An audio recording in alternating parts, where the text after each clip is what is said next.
Ada orang yang telah meninggal tapi namanya masih harum sampai hari ini, legasinya masih kuat dipertahankan, kebijaksanaannya masih terasa, kebaikannya jadi inspirasi. Nah, ketika disampaikan hal-hal demikian kepada kita, tinggal kita merencanakan kehidupan, merawat umur kita, jangan sampai sisa hidup kita tidak lebih baik daripada sebelum-sebelumnya. Orang yang hari ini sama dengan hari kemarin, maka sungguh orang itu orang merugi. Orang yang hari ini lebih jelek dibandingkan dengan kemarin, sesungguhnya dia sedang mengalami kecelakaan. Orang yang hari ini lebih baik dibandingkan dengan kemarin, itulah orang yang beruntung. Hadirin, dalam konteks berkehidupan itu, demi mendapatkan kesuksesan, kebahagiaan yang perangkatnya dilalui dengan menjalankan misi yang Allah telah berikan kepada kita untuk menghidupkan dan mengarahkan kehidupan itu pada nilai-nilai kebaikan yang dipandu oleh Allah melalui Al-Quran sebagai khalifah fil ardh. Dan di saat yang bersamaan Allah juga memerintahkan kita menjadikan semua aktivitas kehidupan itu dalam rangka penghambaan kepadanya sebagai ibadah. Misi pertama ditegaskan di dalam Al-Quran surah kedua Al-Baqarah di ayat ke-30, dan saking pentingnya misi itu diviralkan di kalangan malaikat sebelum misinya dimulai. Wa idh qala rabbuka lil malaikati inni ja'ilun fil ardi khalifah. Dan ketika Rabbmu Muhammad sallallahu alaihi wasallam mengumumkan, memviralkan di lingkungan alam malaikat bahwa Allah akan menugaskan seorang khalifah, pemakmur, pembawa kesuksesan, pembawa manfaat, pembawa kedamaian, kebahagiaan dalam kehidupan fil ard, di bumi. Lalu dalam konteks menjadi khalifah itu, Allah memandu semua aktivitas kehidupannya untuk bernilai penghambaan kepadanya sebagai ibadah. Ini ditegaskan dalam Al-Quran surah ke-51 Adz-Dzariyat di ayat ke-56. Wa ma khalaqtul jinna wal insa illa liya'budun. Dan tidaklah aku ciptakan jin dan manusia itu kecuali untuk menjadikan seluruh aktivitasnya sebagai penghambaan kepada Allah Subhanahu wa taala, sebagai ibadah kepada Allah Subhanahu wa taala. Hadirin, dengan dua tugas itulah kemudian kehidupan kita diikat di muka bumi ini. Dengan dua tugas itulah kemudian kehidupan kita di dunia ini berlangsung. Siapapun di ruang manapun, dengan pilihan aktivitas manapun, dipandu oleh Al-Quran untuk menjadikan segala aktivitas itu dengan fungsi khalifah. Pertama, mengandung manfaat. Jika menjadi pejabat, maka menjadi tipikal pejabat yang bermanfaat. Jika menjadi hartawan, mampu memanage harta itu sehingga bernilai manfaat. Jika menjadi guru, guru yang mampu mengajar hal-hal yang bermanfaat. Jika menjadi petani, petani yang mampu mengelola lahannya sehingga melahirkan hal-hal yang bermanfaat. Jika bicara, bicara yang bermanfaat. Jika mendengar, mendengar yang bermanfaat. Demikian aktivitas kehidupan kita diikat dengan nama khalifah, dengan wujud manfaat. Dan yang kedua, di dalamnya mengandung unsur kesuksesan. Diberikan kita instrumen, alat, perangkat untuk menggapai itu. Kalau belajar, diberikan oleh Allah kemampuan supaya menguasai apapun yang diajarkan kepadanya, sukses dalam belajar. Kalau mengajar, diberikan kemampuan oleh Allah berupa potensi, instrumen, sehingga mampu melahirkan kreativitas dan kebaruan dalam mengajar, sehingga mampu melahirkan peserta-peserta didik yang terbaik. Jika memang menjadi apapun dalam kehidupan, mendapat amanah jabatan, mendapat amanah harta benda, mendapat amanah pengetahuan, diberikan oleh Allah perlengkapannya, alatnya, instrumennya, sehingga dengan itu tidak ada kesimpulan yang menyatakan bahwa manusia itu lemah, manusia itu tidak mampu, manusia itu bisa pesimis. Tidak ada. Dalam konteks menyelesaikan tugas-tugas kehidupannya di dunia, di hadapan Allah kita semua lemah. Tapi ketika mengerjakan tugas yang Allah berikan, diberikan oleh Allah kekuatan untuk menyelesaikan tugas yang diamanatkan kepada kita.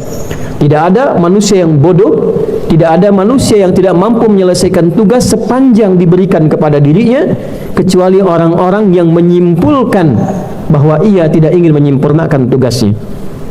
Dan ketiga, ada dimensi kebahagiaan sebagai keseimbangan antara kesuksesan yang diraih dengan pola menikmati kesuksesan itu. Sehingga jangan sampai dihasilkan orang-orang yang sukses dalam pekerjaan tapi tidak bahagia, sukses di kantor tapi tidak menikmati kesuksesannya dengan kebahagiaan, sukses di institusi yang ia pimpin tapi tidak menikmati kebahagiaan dalam kesuksesannya. Di rumah tangga sukses dan bahagia, di pekerjaan sukses dan bahagia, dalam pergaulan sukses dan bahagia. Dan semua perangkat tadi dalam mengerjakan tugas kehidupan yang menghasilkan manfaat, sukses, bahagia, diikat semua itu dengan nilai ibadah sebagai wujud pengakuan dan penghambaan kita kepada Allah Subhanahu wa taala yang telah menugaskan kita. Jadi identifikasi kita sebagai makhluk di bumi ini adalah saat kita beribadah. Ketika seseorang tidak meniatkan pekerjaannya sebagai ibadah, seakan-akan ia melepaskan identitas kemanusiaannya yang tercipta. Kita ditugaskan untuk menjadi khalifah dengan 3 raihan tadi. Frame-nya, bingkainya adalah bingkai ibadah yang sekaligus menunjukkan bahwa kita ini adalah benar makhluk yang diciptakan Allah. Kita punya Tuhan, Tuhannya Allah. Dan bukti kita bertuhan kepada Allah adalah ketika kita menjadikan semua aktivitas itu sebagai penghambaan kepada Allah Subhanahu wa taala. Itulah sebabnya kenapa kita dilatih terus terkoneksi untuk ingat tentang pesan itu melalui ibadah-ibadah langsung secara ritual. Kita diminta sholat, bukan sekedar formalitas. Zuhur diganti Jumat formal, pekanan tidak. Supaya kita ingat bahwa kita punya Tuhan. Kita ingat bahwa Tuhan kita menugaskan kita untuk menjadikan kegiatan kita itu sebagai ibadah, supaya menjadi tanda bahwa kita itu hambanya, kita sedang menunaikan tugas darinya. Anda bekerja di kantor, Anda punya ID card. Anda kerja di yayasan, Anda punya kartu khusus, ID-nya ada. Nah sekarang kita menghamba kepada Allah, ID-nya apa? Kita punya klaim kita bertuhan kepada Allah, ID-nya apa? Identitasnya apa? Identitas yang melekat pada diri kita, yang menandakan bahwa kita bertuhan Allah, sedang membawa tugas kehidupan dari Allah. Identitas utamanya adalah ibadah kepadanya. Ini yang dimaksud firman Allah Subhanahu wa ta'ala, innani anallahu la ilaha illa ana fa'budni wa aqimis salata li dzikri. Akulah Allah, tidak ada Tuhan selain aku yang layak dipertuhankan dan disembah, kata Allah. Maka buktikan jika engkau bertuhan kepada aku, buktikan fa'budni, sembah aku. Dari kata ibadah. Jadi ketika kita menjadikan semua kegiatan kita sebagai ibadah, itu kita sedang menyembah Allah, membuktikan kita hambanya. ID kita ada di situ. Kita bicara yang bermanfaat, ini menunjukkan kita punya Tuhan Allah. Karena itu bicara kita diikat dengan iman. Man kana yu'minu billahi wal yawmil akhir falyakul khaira aw liyasmut. Siapapun yang merasa beriman kepada Allah dan dengan iman itu akan dihisab di hari kiamat, buktikan keberimanan itu dengan berkata yang baik. Tak mampu diam. Demikian saat beraktivitas. Seorang guru misalnya mengajar dengan semangat, mencari kreativitas yang bagus, diniatkan sebagai ibadah untuk menunjukkan bahwa ini bukan sekedar profesi, ini bukan sekedar tugas, ini amanat berharga yang dipertanggungjawabkan kelak di hadapan Allah Subhanahu wa taala. Bagaimana kelak kalau kemudian saat dihisab ternyata anak-anak ini tidak benar sholatnya karena gurunya abai dalam mengajarkannya, tidak benar baca Qur'annya karena gurunya tidak serius mengajarkannya. Demikian pula pemimpin dihisab dengan perilaku yang dipimpinnya. Jika kebijakannya melenceng dari nilai-nilai kebaikan yang telah ditetapkan, maka akan dihisab. Satu orang tidak mengerjakan kebaikan di tempat yang dia pimpin, maka pemimpin bertanggung jawab dengan kepemimpinannya. Demikian pula harta. Kalau kita tidak punya identitas yang diidentifikasi sebagai hamba Allah, tidak akan pernah ada hisab. Hanya karena kita yakin akan dihisab, Dan dengan hisab itu kenapa diberlakukan? Karena tugas mengelola harta sebagai ibadah. Kalau bukan ibadah, nggak akan dievaluasi. Silahkan bebas, Anda dapatkan, Anda keluarkan. Cuma karena kita yakin yang nitipkan Allah, yang ngasih Allah, yang ngasih perangkat Allah, yang memberikan petunjuk menggunakannya Allah, maka dihisab oleh Allah di hari kiamat. Hadirin, untuk memfungsikan semua itu diingat setiap saat oleh kita dalam menjalani kehidupan setiap detik, supaya ingat tidurnya ibadah, makannya ibadah, kerjanya ibadah, duduknya ibadah, berbaringnya ibadah, maka dilekatkanlah sebuah nama yang melekat pada kehidupan kita, disebut dengan umur namanya. Dia melekat dengan ajal. Ajal itu batas usia kita dalam berkehidupan di muka bumi ini. Ada yang hidup diberikan 50 tahun, 60 tahun, 70 tahun. Perjalanan kehidupan kita, usia kita sampai akhirnya itu, sampai kita wafat, yang kita sebut dengan usia itu disebut ajal namanya. Walikulli ummatin ajal. Dan setiap umat itu, setiap bangsa, setiap komunitas, semua kelompok, jangankan 1-2 orang, semua yang berkehidupan di setiap era, setiap masa, setiap generasinya disebut umat. Ajal, dia punya batas waktu berkehidupan, tidak ada yang abadi. Rasulullah pun seorang Nabi sallallahu alaihi wasallam, Rasul, ada batas kehidupannya. Beliau meninggal dan saat yang sama mewariskan risalahnya. Beliau meninggal, tapi saat yang sama meninggalkan, mewariskan risalahnya yang terus berlangsung sampai akhir kehidupan. Sahabat-sahabat mulia meninggal, sahabat kita meninggal, orang terdekat kita meninggal, orang jauh meninggal, untuk menunjukkan bahwa apa yang Allah tetapkan pasti terjadi. Setiap orang tuh nggak ada yang abadi. Nah, sekarang pertanyaannya, apakah setiap yang hidup sampai meninggal mampu membawa misi yang telah ditetapkan tadi untuk dipertanggungjawabkan di hadapan Allah? Anda bekerja di kantor, bukankah akan dievaluasi? Ada buku catatan.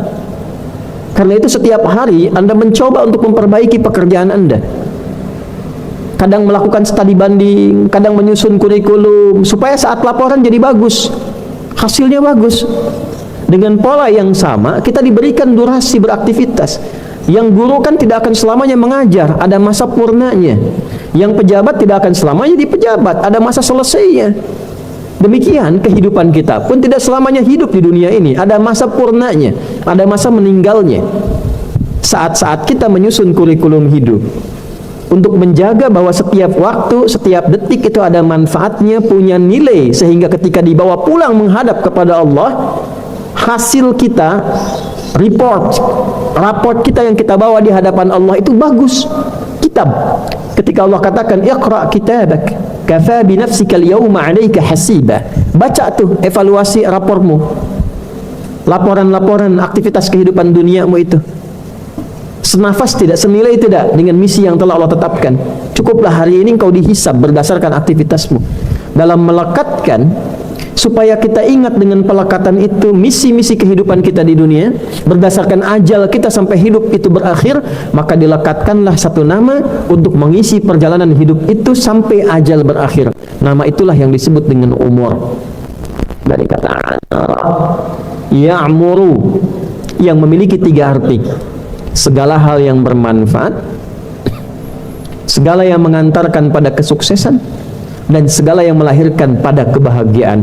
Ternyata kata umur juga mewakili 3 makna tadi yang dilekatkan kepada kita sebagai misi khalifah di muka bumi. Jadi kalau ada yang ditanya misalnya, berapa umurnya sekarang? Lalu dijawab, umur saya 25 tahun.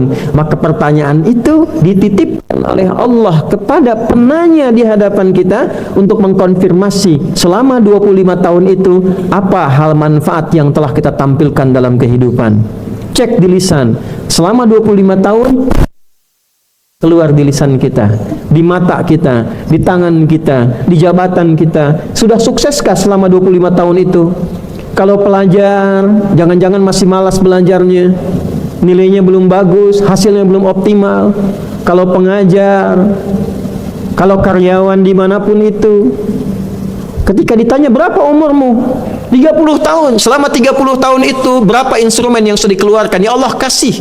Ada kemampuan untuk pintar, kemampuan untuk aktif, kemampuan untuk optimis, kemampuan untuk disiplin. Banyak kemampuan Allah kasih pada diri kita. Berapa yang telah dioptimalkan? Itu akan dihisap. Dan dengan mengaktifkan itu, tujuannya apa? Supaya kita semakin kenal Allah, supaya semangat menyembahnya. Orang dulu kalau mendapatkan satu ilmu, semakin meningkat ibadahnya, karena merasa bersyukur. Allah kasih lagi, Allah kasih lagi. Itu yang dimaksud la in syakartum la azidannakum. Semakin dikasih, semakin bertambah syukurnya. Semakin diterima, semakin memberikan kasih. Semakin dikasih, semakin diterima, semakin mengasihi lagi. Maka itu yang terjadi. Diberikan harta, banyak ibadah lewat hartanya. Diberikan ilmu, banyak ibadah lewat ilmunya. Diberikan kedudukan, banyak ibadah dengan kedudukannya.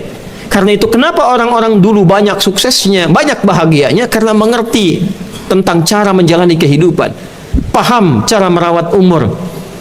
Berapa usia Anda? Berapa umurnya? 50 tahun. Sudahkah bahagia selama 50 tahun itu? Bahagia secara pribadi, bahagia dalam keluarga, bahagia dalam konteks kehidupan sosial. Dan tingkat kebahagiaannya itu ketika usia itu mampu mengenal Allah dengan lebih dekat. Dunia serasa sukses tapi nggak kenal Allah. Gimana pulang menghadap Allah nggak kenal Allah?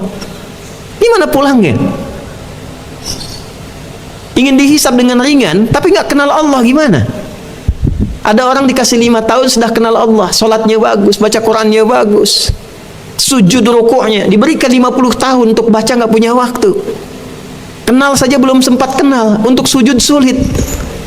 Nah, itulah sebabnya ketika seseorang diberikan satu usia dengan nama ajal, lalu dilekatkan nama umur yang melekat pada dirinya, umur itu setidaknya pengingat bagi kita untuk mengembalikan kita menjadi pribadi yang lebih bermanfaat. Itulah sebabnya kenapa kita punya Tuhan namanya Allah yang punya sifat pengasih dan penyayang.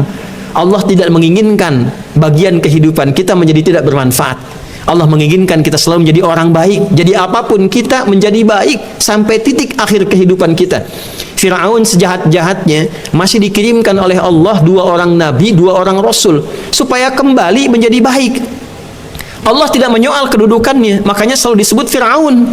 Fir'aun itu kan gelar pemimpin yang melekat, tertinggi pada masa itu. Kalau kita sekarang itu presiden, pemimpin. Allah nggak soal kepemimpinannya. Allah tidak soal statusnya, tetap disebut pemimpin. Idhab ila Fir'auna.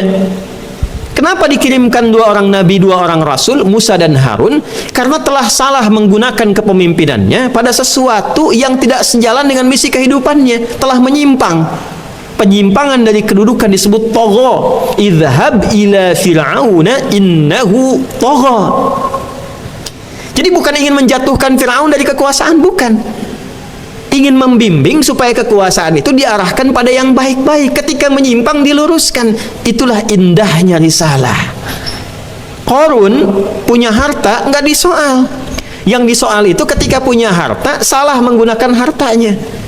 Allah punya sifat Rahman dan Rahim, punya kasih yang dalam, punya sayang yang luas, tidak menginginkan ada hamba keliru dalam menempuh dalam hidupnya. Salah dalam mengelola harta, menyimpang disebut dengan ini yang bedanya bagha. Dari kedudukan tagha, dari harta bagha. Inna Qaruna kana min qaumi Musa fabagha. Bagha alaihim. Menyimpang dengan kedudukan bagha. Menyimpang dengan harta benda bagha. Mudah bagi Allah, tinggalkan saja, gak usah dirawat, biarkan saja begitu. Tapi karena Allah punya sifat yang indah, Rahman, Rahim, diberi kesempatan sampai nafas terakhir. Anda bayangkan, selevel Fir'aun, selevel Qarun masih diberikan kesempatan pada nafas terakhir. Maka siapa kita dibandingkan Fir'aun dan Qarun? Alhamdulillah, kita masih bisa sujud, kita masih bisa ruku', kita masih bisa baca Al-Quran. Alhamdulillah. Tapi sekali lagi, jika ada orang yang mengatakan kepada kita, berapa umurmu? Pada saat itulah kita sedang diingatkan oleh Allah. Minimal setiap datang hari kelahiran kita, orang akan mengatakan selamat milad. Milad, waktu lahir. Walada yalidu, dilahirkan. Orangnya walad, yang melahirkannya walidah, ayahnya walid. Anak yang lahir maulud, waktu lahirnya milad, selamat milad. Maulud mubarak, bukan mabruk. Kalau mabruk unta duduk. Mubarak yang diberkahi. Ya, apa itu? Diberikan barakah. Apa itu barakah? Ziyadatul khair wastimraruhu. Semoga hari lahir ini bertambah kebaikan Anda, lahir manfaatnya. Diingatkan lagi. Ini yang keberapa? Berapa umurnya? Tanya tuh. Begitu umur itu dikatakan, saya 50 tahun, 40 sekian tahun. Oh, di saat yang sama berapa kebaikan yang telah dihadirkan, manfaat yang telah ditampilkan, kesuksesan yang melahirkan kebahagiaan. Untuk itu hadirin sekalian, yang panjang bisa umurnya, tapi ajal itu akan tetap. Panjang umur, panjang umur. Artinya apa? Manfaatnya terasa panjang walaupun ajalnya telah tiba. Ada orang yang telah meninggal, tapi namanya masih harum sampai hari ini. Legasinya masih kuat dipertahankan. Kebijaksanaannya masih terasa. Kebaikannya jadi inspirasi. Nah, ketika disampaikan hal-hal demikian kepada kita, tinggal kita merencanakan kehidupan, merawat umur kita, jangan sampai sisa hidup kita tidak lebih baik daripada sebelum-sebelumnya. Orang yang hari ini sama dengan hari kemarin, maka sungguh orang itu orang merugi. Orang yang hari ini lebih jelek dibandingkan dengan kemarin, sesungguhnya dia sedang mengalami kecelakaan.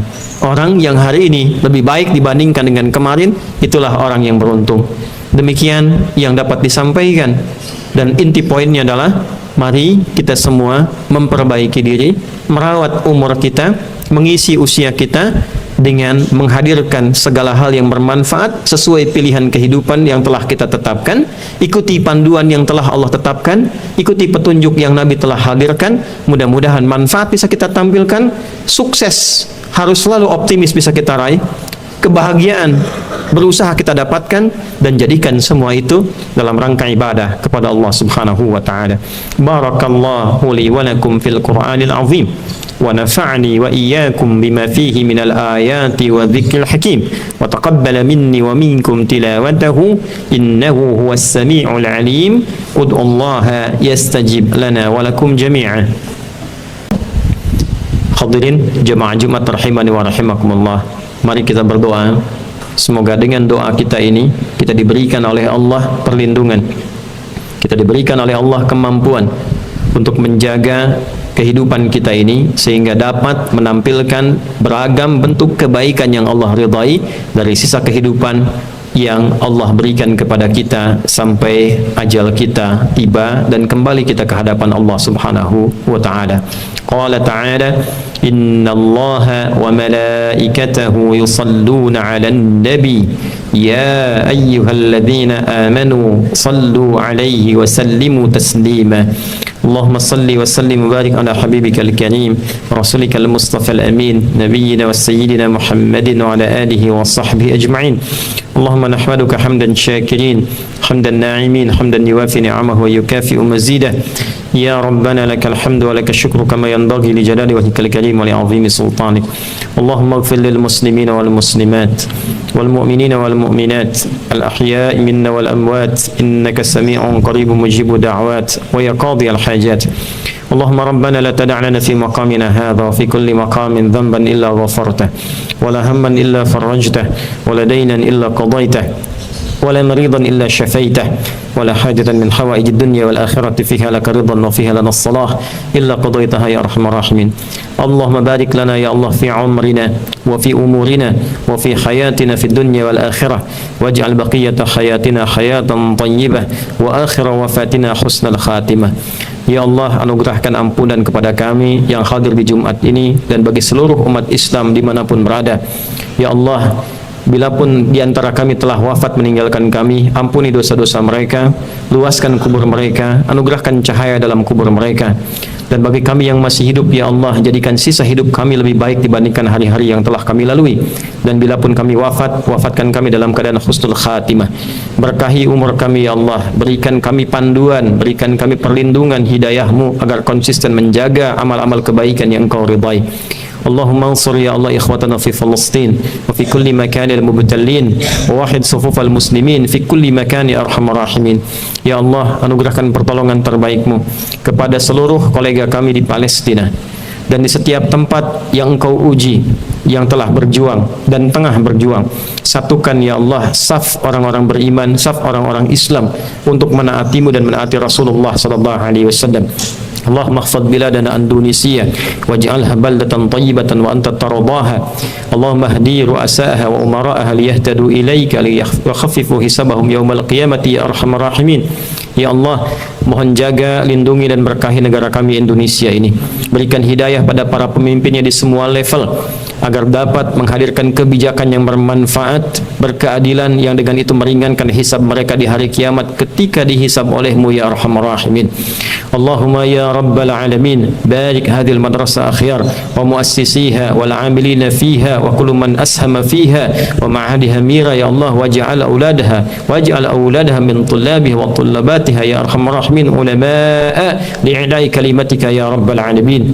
Ya Allah, berkahi madrasah akhyar ini, berkahi setiap orang yang terlibat di dalamnya, pendirinya, inisiatornya, orang-orang yang memakmurkannya, yayasannya, pesantrennya, dan jadikan setiap orang yang berada di dalamnya dalam ridha-Mu ya Allah, dan jadikan anak-anak kami sebagai ulama masa depan yang Kau ridhai, yang memberikan kebaikan-kebaikan dalam panduan keislaman.